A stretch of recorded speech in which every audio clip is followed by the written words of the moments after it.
Mesdames, Messieurs, merci de nous rejoindre sur Moto TV pour ces rendez-vous de l'actualité que nous commençons par les sommaires.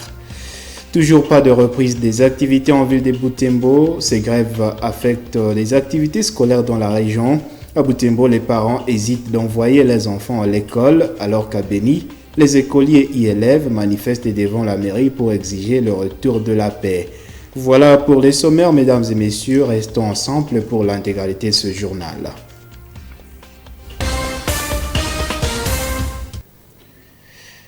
D'abord, cette information de l'UAC, un troisième bâtiment sera érigé au site Mirador de l'Université de l'Assomption au Congo UAC. Le lancement de travaux irrélatifs est intervenu l'avant-midi de ce jeudi 22 avril 2021. C'est le révérend Père Yves Kaoma, supérieur provincial des Augustins de l'Assomption et chancelier de l'UAC, qui a présidé les cérémonies y afférentes. Suivant ce reportage de Grace Kaniki. C'est ici au site Mirador, au quartier Nkéré, commune Kimem et en ville de Butembo, où sera bientôt construit un autre bâtiment de l'Université de l'Assomption au Congo. Ce jeudi 22 avril, l'UAC vient de procéder au lancement des travaux de construction. Le chancelier de l'UAC, le révérend Père Yves Kaoma, entouré des autorités académiques de l'UAC, ainsi qu'une représentativité d'étudiants, a imploré la présence du Christ au centre de cette action entamée ce jour. Nous sommes heureux de lancer aujourd'hui les travaux de construction du troisième futur bâtiment à ce site Mirador. Nous sommes heureux au moment de poser la première pierre, de bénir les fondations de cette œuvre pour que Dieu créateur, Père de Jésus-Christ, soit au cœur, au centre de notre action, de notre mission éducative à l'Université de l'Assomption au Congo.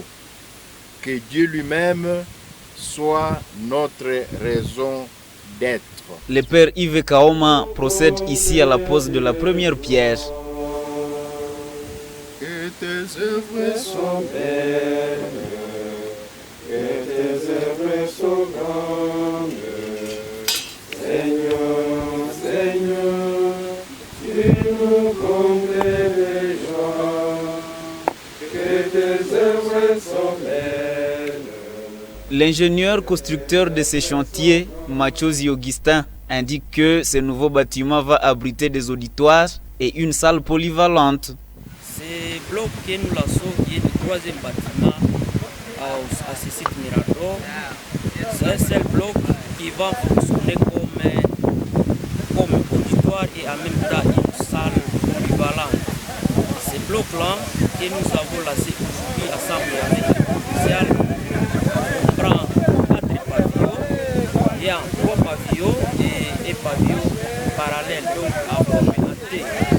Ces pavillons qui seront une fois utilisés comme auditoire avec une capacité de 60 étudiants. Et la capacité globale, une fois ces blocs utilisés, va recevoir plus de 300 personnes une fois que la salle est utilisée comme salle polyvalente. Le professeur Wilfried Kibanda, recteur de l'UAC, remercie tous les partenaires de l'UAC pour les efforts consentis. Alors, les premiers partenaires de l'UAC, ce sont les étudiants.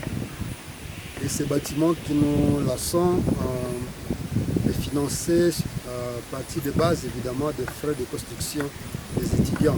Et quand nous parlons des étudiants, il y a derrière eux les parents. Donc nous voulons remercier les parents. Bien sûr, il y a des partenaires extérieurs. Et quand je parle des partenaires extérieurs, je voudrais parler de tous ceux qui nous portent dans leur cœur, qui nous donnent des idées pour réussir cela. J'aimerais remercier en même temps donc, le conseil d'administration de l'Université de l'Assomption au Congo, qui nous a aidés dans les réflexions sur le financement progressif de ces bâtiments. Donc là, je pense au supérieur général Benoît Gruyère et toute son équipe qui nous ont aidés à faire cette planification. Le recteur de l'UAC promet que l'érection de ce nouveau bâtiment sera effective dans 3 mois. Et le chef de la sous-division de l'EPST décourage l'irrégularité de certains élèves aux activités scolaires suite aux différentes manifestations réclamant les départs de la MONUSCO. Dans une interview accordée à la Moto TV, Katsuva Vavura et James, chef de la sous-division de l'EPST Butembo 1, appellent les parents à ne pas avoir peur d'envoyer leurs enfants à l'école, ceci dans l'objectif de ne pas faire souffrir le programme. Roland Tchachimois nous en parle. Alors que les activités scolaires ont repris en ville de Butembo, certaines écoles éprouvent encore des difficultés à réunir des apprenants. Face à cette situation, Moto TV a rencontré le chef de la sous-division de l'EPST Butembo 1, M. Katsuva James. Ce dernier confirme que les cours ont déjà repris. Ainsi, il appelle les apprenants qui traînent encore le pas de se rendre vite dans leurs écoles respectives pour ne pas rater les cours. De prime abord, nous regrettons fort l'absence des enfants à l'école et cela ne dépend pas de leur volonté. Suite aux événements qui sont en train de se passer par-ci par-là, nous savons bien que les parents sont déjà frustrés, les parents ont peur d'envoyer leurs enfants à cause des mouvements qui sont en train d'être organisés par des groupes de pression et d'autres mouvements citoyens. Mais depuis lundi, nous avons quand même lancé un message selon lequel tous les parents puissent nous aider à envoyer les enfants à l'école afin que nous puissions continuer avec les activités.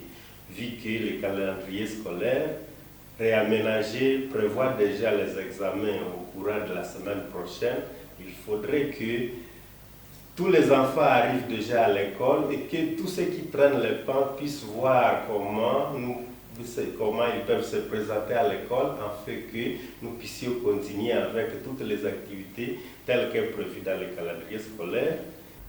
Le chef de la sous-division sensibilise ainsi les parents en renvoyant leurs enfants à l'école pour ne pas faire souffrir le programme scolaire, étant donné que les examens scolaires et l'examen des temps sont au rendez-vous. Plusieurs apprenants des écoles primaires et secondaires de Béni sont en sit-in dans les installations de la mairie depuis ce jeudi 22 avril 2021. Ils conditionnent la levée de leur mouvement de manifestation en ces lieux par l'arrivée du chef de l'État, Félix-Antoine Tshisekedi, dans cette région en proie au massacre des civils par des rebelles de l'Alliance démocratique Force ADF. Ce sit-in a été précédé d'une marche pacifique du comité des élèves de Béni, ensemble avec le Parlement d'enfants, sous l'encadrement de la police nationale congolaise. Les manifestants brandissaient des calicots où on pouvait lire « Nous sommes des enfants et nos deux EDF, nous avons droit à l'éducation, Béni a besoin de la paix, il n'y a pas, la RDC sont bénis, nous exigeons l'arrivée du chef de l'État. » Les cours sont suspendus dans la ville de Béni depuis le 5 avril dernier pour demander le retrait de la mission de l'Organisation des Nations Unies pour la stabilisation du Congo, MONUSCO. La société civile du Nord Kivu estime que la lutte pour la paix n'est pas mauvaise, mais que la population doit aussi survivre et subvenir à ses besoins par différentes activités. C'était pour réagir à la perturbation des activités socio-économiques dans plusieurs entités de la province, consécutivement à l'appel de mouvements citoyens et des groupes de pression. Edgar Matesso, vice-président de ces structures citoyennes, appelle ceux qui s'estiment incapables d'observer ces grèves pour diverses raisons à vaquer librement à leurs activités quotidiennes. Les propos d'Edgar Matesso ont été recueillis par Delphin Weya. Il faut encourager les uns et les autres. Il y en a qui ont commencé à reprendre le travail. Il y en a aussi qui restent encore à la maison. Nous pensons que tous ont raison. Tous ont raison parce que nous sommes dans une longue lutte, une lutte de longtemps qui a commencé et que nous continuons à mener. Et cette lutte consiste à réclamer la restauration de la paix dans notre province, dans la partie est de notre pays. Et toutes ces manifestations, ceux qui vont au travail cherchent justement à ce qu'il n'y ait pas de rupture. Et ceux qui ont arrêté le travail cherchent également à se faire attendre. Quoi qu'il en soit, nous pensons que la voie a déjà été attendue. Nous devons continuer à mener cette lutte tout en pensant, tout en songeant à notre avenir. Voilà pourquoi nous ne devons pas détruire notre économie. Nous devons continuer à produire parce que c'est notre survie. Nous ne devons pas détruire notre éducation. Le service urbain de l'inspection de l'hygiène et assainissement dit être en difficulté de faire son travail de visite de ménage de Butembo pour s'assurer du respect des mesures d'hygiène. Cette situation dure depuis la 10e épidémie d'Ebola de 2018, laquelle avait été caractérisée par une grande résistance au sein de la communauté. Charles Vunoka, agent au sein de ce service, rassure que cette inspection des routines va répondre d'un moment à l'autre. Ces propos ont été recueillis par Isabelle Wangahimuka. La loi nous autorise de passer une fois par trimestre dans chaque parcelle pour s'acquérir des conditions d'hygiène, des conditions de gestion des déchets dans chaque ménage. Nous voyons, nous devons nous acquérir de la manière dont les déchets sont gérés dans des parcelles, de la manière dont sont disposées les installations sanitaires, c'est-à-dire les WC, les douches, les trous à ordures, les urinoirs, si les douches sont bien drainées, parce qu'on ne peut pas drainer les eaux polluées dans des rivières. C'est pour aussi polluer l'environnement aquatique. Maintenant, nous avons ralenti nos activités dans ce domaine depuis que la ville a connu l'épidémie à virus Ebola, où il y a eu une mauvaise conception de la maladie. Les habitants croyaient que les personnels de santé amenaient la maladie dans les WC et après leur départ, les gens qui sont dans la parcelle vont tous tomber malades et mourir. Bon, je pense que lorsqu'il y aura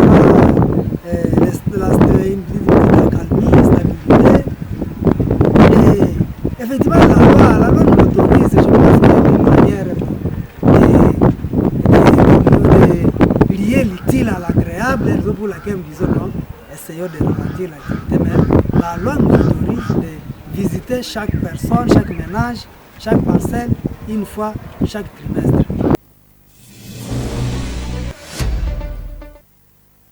En page de sport, deuxième journée ce vendredi 23 avril du championnat provincial de football du Nord Kivu dans les groupes B, logés au Grand Nord.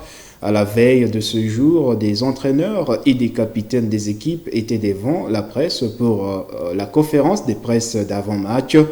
Si les perdants sont déterminés à se relancer à partir de ce vendredi, les gagnants, eux, veulent manifester le cap. Joël Tali pour le point complet.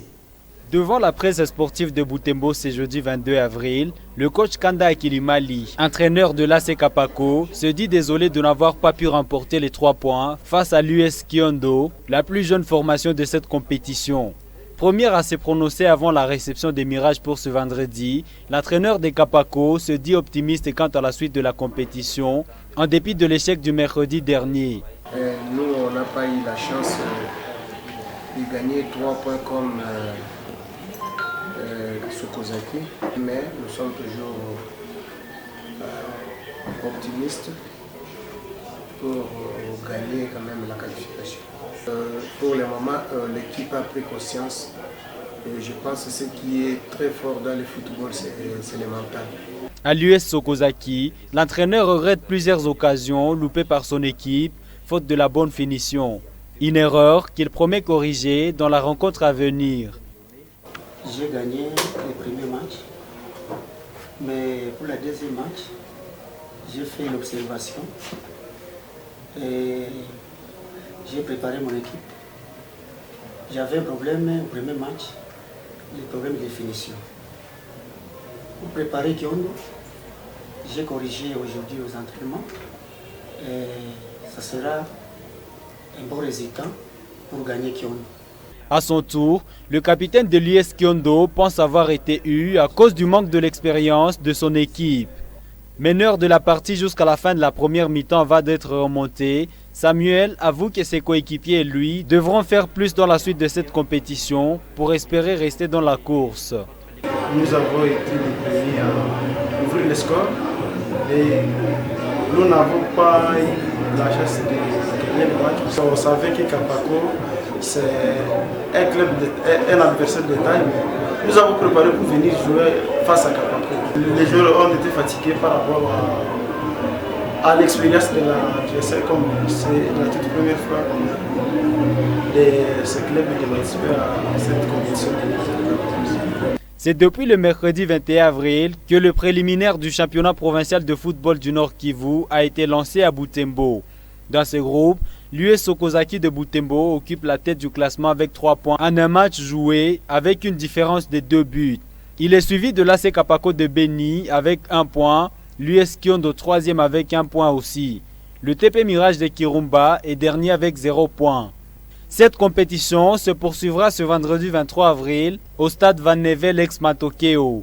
L'US Sokozaki, leader provisoire, sera accueilli par l'US Kyondo et le TP Mirage jouera l'AC Kapako de Beni. Mesdames et messieurs, nous sommes au terme de ce journal. Merci infiniment de l'avoir suivi.